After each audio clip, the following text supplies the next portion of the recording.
Alright, so welcome to another episode of Jab Sports on Jab Media. My name is Adisa Mohamed Aminu. You can call me Shoelace or preferably Amin. So today's episode, we are going to talk about Wayne Rooney. So last week I was watching a segment on Talksport. So for people who don't know what is Talksport, it's an online media, UK online media, and also a radio station that were discussing if Rooney actually fulfilled his talent or fulfilled his football career. So I'm going to discuss about that today. Then I'm going to talk about big Ange Postecoglou, the head coach for Spurs. We are going to find out, want to discuss what are Spurs issues, what are their issues. They've had some of the past, they've had a lot of good managers, a lot of good players, but still Spurs seems to be struggling. What are the issues? I'm going to talk about that today. Then we're going to also talk about Chelsea's downfall this season from a potential champions to a top 6 to fighting for the top 6. We're also going to talk about that. Then we're also going to go through yesterday's UCL results and today's UCL matches. So before I start today's episode, I'd like you all to follow us on all social media platforms at Jab Media TV. Subscribe to YouTube, follow us on TikTok, on Facebook, Instagram. Please do that for us. We need your support in order to bring you content every week. Yes, and remember, we don't only do sports, we do entertainment, we do religion, and we also do marriage talk. So please listen to our content, watch our content. We actually appreciate it. Then you can also follow me personally on Instagram at i.amamin, on Snapchat at Mr. Amin, on Facebook at Mr. Amin, and on Facebook at Mr. Amin. Yeah, so you can please follow me. Please follow me. All right. So straight to business. So on today's episode, the first story I'm going to discuss is: did Wayne Rooney fulfill his potential as a football player? That is our first topic for the day. Right. So I know you all know Wayne Rooney, former Manchester United striker, former Everton striker, former DC United striker, former England international striker. So Rooney, when you mention Rooney, everybody knows him as one of the greatest players ever in Premier League history, one of the greatest players ever from England, and I mean one of the greatest players ever. You can argue it out. Now Rooney started his career at the age of 16 years. At the age of 16 years, I was in SHS1 at Koforidua Sector. I'm sure some of you were in JHS, some of you might be in a university.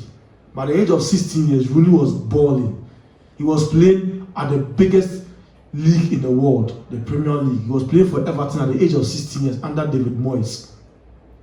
At that time, it wasn't as if it was a bench warmer. It wasn't like now that you have players like Ethan Nwaneri, you have players that came from the academy like Alejandro Garnacho, Marcus Rashford, and all these guys, all these guys coming from all this academy. All these guys were actually bench warmers who were being brought into the team little by little. But Rooney came in first day, stamped his authority, and became a first 11 player. I was playing from minute 1 to minute 90, 24/7, all the time, all matches, and was banging in goals. At that time, he was just 16 years. He was scoring goals, and just within one season, Manchester United came to sign him under Sir Alex Ferguson. At that time, Ronaldo wasn't at 16 years. Ronaldo wasn't known. At 16 years, we knew Messi because of the academy, but he wasn't playing top. He wasn't playing first team football at that time. No, he wasn't playing first team football. Rooney was playing first team football at the age of 16 years. And the fascinating thing about Rooney is that you can mention some of the top strikers in the world. You can mention Robert Lewandowski. You can mention Luis Suarez, Didier Drogba, Van Nistelrooy, Ole Gunnar Solskjaer. You can mention top strikers, Viduka, all these guys, Radamel Falcao. You can mention all these talented strikers. Rooney was special because when you want Lewandowski, for example, when you pick Haaland or Lewandowski, they will get you goals, but they don't get you assists. They're not going to give you passes. They're not going to give you work rates, but they're going to give you goals. Rich Rooney is going to give you goals. He's going to give you assists, the passes, like everything. He's absolutely going to give you everything. And he was somebody who played with strikers. Van Nistelrooy, Ole, and all these guys, he was still performing consistently, scoring goals, assists. Everything about him was absolutely perfect. And today, people question him. Did you actually fulfill your talent or your potential? Because he was the hottest player that came from England at that time. You can mention, to me, he's the best English player I've ever seen in my life. I know you can mention John Terry and all these guys, but it's Rooney. Even those that wasn't able to watch, Sir Bobby Charlton, Gary Lineker, Alan Shearer, Gaza, all these guys, I didn't get to watch them. I know how talented they were. But the Rooney I saw, Rooney was Rooney. The highlights I've watched of all these players, Rooney was Rooney. And you see, at that time, the only player that got close to Rooney was Thierry Henry. Henry might be better, but in my opinion, Rooney was better.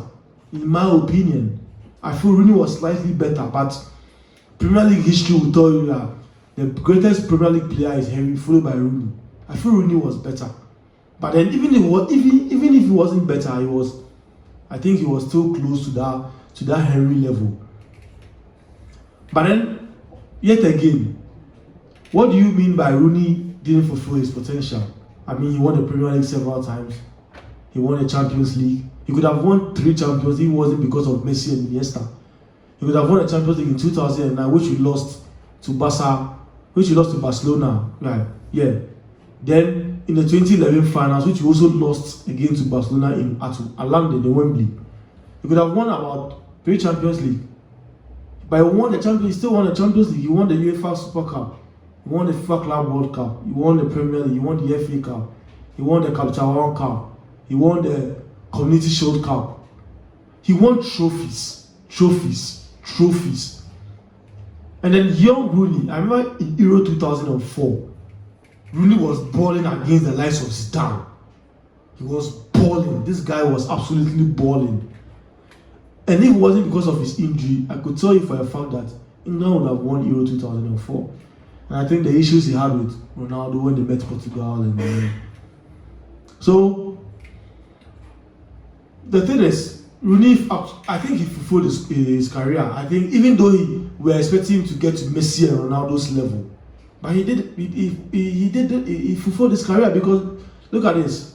This guy has over 500 goals and assists. He has around 360 goals, around 100 and something assists. So overall, he has over 500 goals and assists. How many footballers have more than these numbers? How many? How many of them do? None. And then, as I said, he wasn't only a striker. He scored goals, he assisted, his passings, everything was incredible. He played as a striker, he played as a left wing, as a right wing, as a number 10, that's a central attacking midfield. He played as a central midfielder. So I mean, he was, if you are picking his potential as a footballer, he was a better footballer than Lewandowski, Harry Kane, and all these guys. But these guys were better strikers. But overall footballer, he was better. How many players, during Rooney's time, how many players were better than him? How many? Not a lot of them. So if you are saying Rooney didn't fulfill his potential, then then sorry to say that I think your football memory is, football memory is back, or your football knowledge is not up to that level. Because he's a legend. He's a football legend. He might not be doing well in coaching, but playing as a footballer, he's a legend. Now let's move to the next story. Big Ange. So for those who don't know Big Ange, he's the manager for Spurs, former manager for Celtic. So he came from Celtic to Tottenham Hotspur. And I like him as a manager. He's more like Ruben Amorim. They stick to their plan. There's nothing I'm going to tell Big Ange that he wouldn't change. He sticks to his plan. This is his plan and that is his plan. He sticks to his plan. And that's the reason why I like Big Ange. Because you are not going, no matter how many matches he loses, no matter how many goals he concedes, he's still sticking to his plan. And that's the reason why I like him. The problem with Spurs has nothing to do with Big Ange. Because let me tell you for a fact, Spurs, when Pochettino left, they've got Mourinho. Mourinho came and complained, and at the end of the day, they sacked him. I don't know why they sacked him before a cup final. Spurs hasn't won any trophy, I think since 2008 when they won the Carabao Cup. Then you are now in the finals of, I think, is it the Carabao Cup or the FA Cup? You're in the finals. Then you sack Mourinho a day or two to the finals. Whilst you know that when I'm talking about winning the final, it's Mourinho. Winning the final. This man doesn't lose. This man rarely loses a final. Then you sack him before a final. Then you brought in Antonio Conte. This guy came to complain. People were like, Conte is a bad manager, but look at what Conte is doing for Napoli. Look at his performance at Napoli. Perfect. So what is their problem? I want you to bring your own opinions into the comment section. Next week we might discuss it. Just put your opinion there. What do you think is the problem? Why Spurs aren't performing? It's more like they're like the Butlers, they're like Dortmund. You see the potential, but they never reach their potential. What do you think is the problem? In my personal opinion, the biggest problem is Daniel Levy. Just same as United, to me, the biggest problem at United is the Glazers.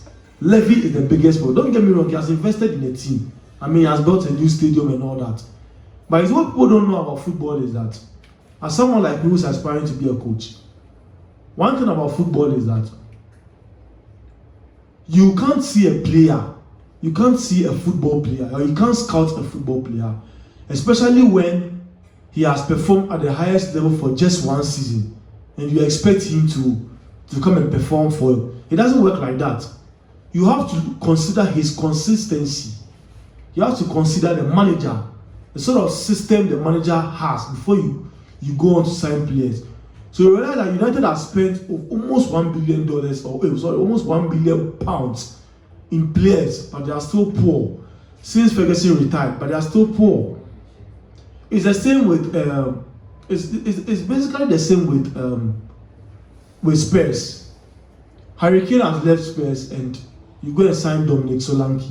Don't get me wrong, Solanke is a very good player, but he's not up to Harry Kane's level, not closer to Harry Kane's level.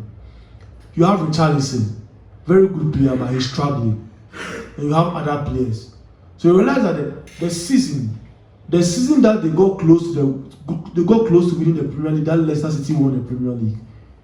You realize that the players that left, the likes of Dele Alli and all these guys, Dembele, Sissoko, the players they have right now are not close to their quality. But also don't get me wrong, is that 8, 10, 12 years ago, the quality in those players are different from now. And that is why now you can pick, even Real Madrid that have won the Champions League about 3 times in the past 6, 7 years. You can't compare the quality of Real Madrid now to what they used to have back then. Because the quality of players now have degraded compared to 8, 10, 12 years ago. Don't get me wrong, but the quality should be there, and Spurs are lacking that quality. So you can complain about the manager, but they're lacking that quality. And the little quality players they have are always injured. Christian Romero, Van der Ven. These guys are all injured. They're always getting injured. Son, who is the world-class player, is now struggling. He's getting old and he's struggling. The Son we used to know 2, 3, 4 seasons ago is not the Son now. He's struggling. Richarlison is struggling. So Levy is more like Ed Woodward. They're not investing in the right players. They're not investing in the right players because they are chiseled. Let me just use that word. They are stingy. You get it? They are either signing expensive players that will bring them profits, or they are signing players that are cheap because they want to save money. And that is the problem Tottenham is facing. And the problem is just similar to United. They have the money, they have the potential, they have the stadium, they have the fans, they have the numbers, but they are still far away from City, they are still far away from Liverpool, they are still far away from Arsenal, they are still far away from Real Madrid, Barca, Bayern, Juve, Inter, Napoli. They're still far away from all these clubs because they are not signing the right players. Look at United, for example. You signed Anthony for £80 million. He was very, very good at Ajax. When he came to United, what happened? That's why I said, before you sign a player, there are a lot of factors you need to consider. And you see, Levy's mistake is similar to what Eduardo does. When you needed a central midfielder and you went to sign Cristiano Ronaldo, a striker, whilst you know you don't need a striker. That's the sort of thing I'm talking about. Is it that you sign players because they have the name? That will bring you more profit, will bring you more finances. Or you go for someone that, is cheap. A player that is cheap. Or you are basically making a wrong signing because the player has hype. Like Anthony, for example. I can tell you that I'm very, very sure that United didn't scout Anthony. It was just the media hype at Ajax that made them sign Anthony. It's as simple as that. And the fact that Ten Hag had managed him at Ajax is the whole reason why they signed him. Because at that time, it was either Anthony or Kudus. Kudus didn't have the hype. Anthony had the hype and went for Anthony. It's as simple as that. And that's the mistake Spurs is doing. You see that signing player based on media hype, based on the fact that the player is going to bring you finances, is going to bring you money. Or basically, let's go for a cheap player. This guy is cheap. He's not bad. He's average. Just bring him to the club and let's go on. Then any manager that comes in will not be able to use it, and then everything becomes zero. Right. Let's move to our next story. So Chelsea's downfall this season from a potential champions and fighting for a top 6 finish. So look at Chelsea, for example. At the start of this season, Chelsea were very, very good. They were very, very good. They were scoring goals. They were in the top 2. Everything was going on. I remember they were teasing United fans that they've gotten a world-class Jadon Sancho. Now, they are crying that they want to sell Sancho. They don't like Sancho again. But when they started, Chelsea fans thought they would win the Premier League. Now, they are dreaming of a top 6 finish. And the way things are going, I'll be surprised if Chelsea will finish it.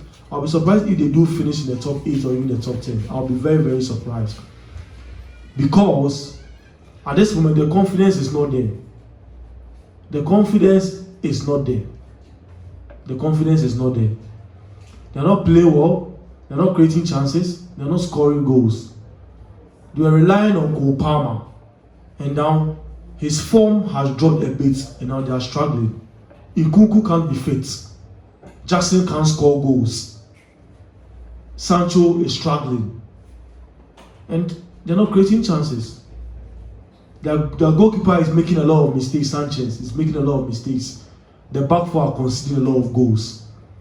And the midfield has broken down. And now they are fighting for a top 6. For a team that was dreaming of winning the Premier League to a team fighting for top 6.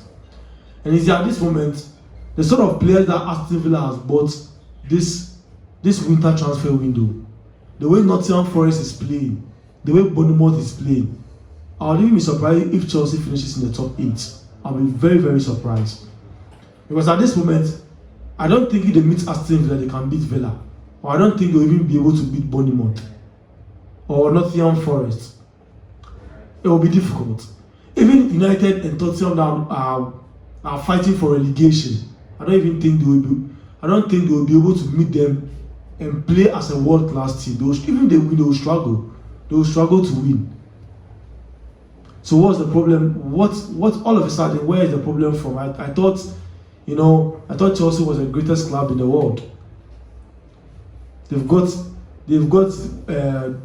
able to get the best manager in the world. And you see, they've invested a lot of money into the club. They've invested a lot of money into the club.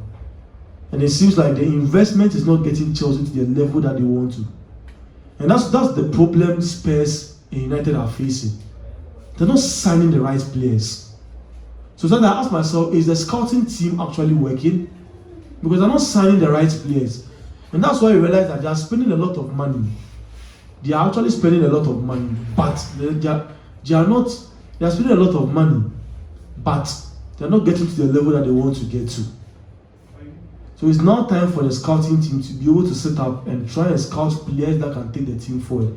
Instead of spending huge amount of money on players that can't even get themselves fit at the first place. Somebody like Nkunku. Now yesterday, the UEFA Champions League playoff stage kicked off yesterday evening. Real Madrid did a lovely comeback yesterday evening. They were losing by, I think, 2-1, and they did a lovely comeback. So let me quickly go through the results because my time is almost up. So yesterday, PSG, so Brest lost 3-0 to PSG.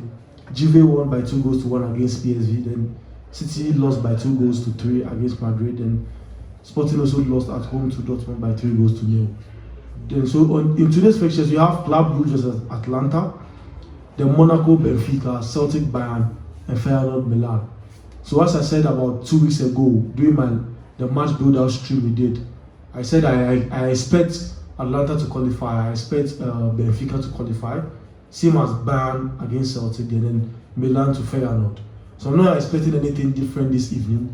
I think these teams I've mentioned are going to win. So yeah, we'll keep an eye on the games this evening. So that will be it for today's episode of Jab Sports on Jab Media. Before I leave, please subscribe to our YouTube page at Jab Media TV and all social media platforms also at Jab Media TV. And follow me on Instagram at i.amamin and on Snapchat at Mr. Amin, on Twitter at Mr. Amin, then on Facebook also at Mr. Amin. So I'll see you guys next week. Have a lovely day. Jab Media. We jabbing the world.